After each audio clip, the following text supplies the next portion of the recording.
చాలామంది గర్భవతులకి ఉన్న common doubts. Sir, నేనేమన్నా పని చేసుకోవచ్చా లేదా, రెస్ట్ తీసుకోవాలా? గర్భవతులు అందరూ పని చేసుకోవచ్చు, కొన్ని ఎక్సెప్షన్స్ ఉన్నాయి. ఉదాహరణకి ఈ అమ్మాయికి ఇప్పుడు థర్డ్ మంత్ మొన్న చెకప్కి వచ్చినప్పుడు స్కానింగ్ తీసాం. స్కానింగ్లో ట్రమ్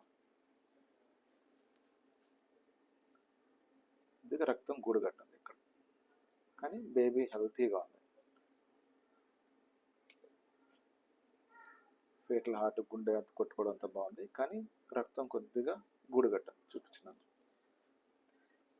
ఇలాంటి వాళ్ళు ఎక్సెప్షన్ కేసు. ఇంట్లో రెస్ట్ రెస్ట్ అంటే ఎక్కువ బరువైన పనులు చేయకపోవడం, ఎక్కువ జర్నీస్ చేయకపోవడం, భార్య భర్తలు ఉండడం అన్నీ అవాయిడ్ చేయాలి. మిగతా టెస్ట్ ఇట్లాంటి వాళ్ళందరూ ఏం చేయాలంటే రెగ్యులర్ డాక్టర్ చెకప్స్ చేసుకుంటూ ఉండాలి. వీళ్ళకి బ్లీడింగ్ అవ్వచ్చు, అవ్వకపోవచ్చు. అయితే కొద్దిగా లైట్గా బ్లీడింగ్ అవుతుంది. ప్రెగ్నెన్సీ కంటిన్యూ అయ్యే కొద్దీ ఎంత పోతుంది. సో ఇలాంటి వాటికి ఏం టెన్షన్ పడాల్సిన అవసరం లేదు. మీరు రెగ్యులర్ గైనకాలజిస్ట్ని కన్సల్ట్ కండి. Thank you.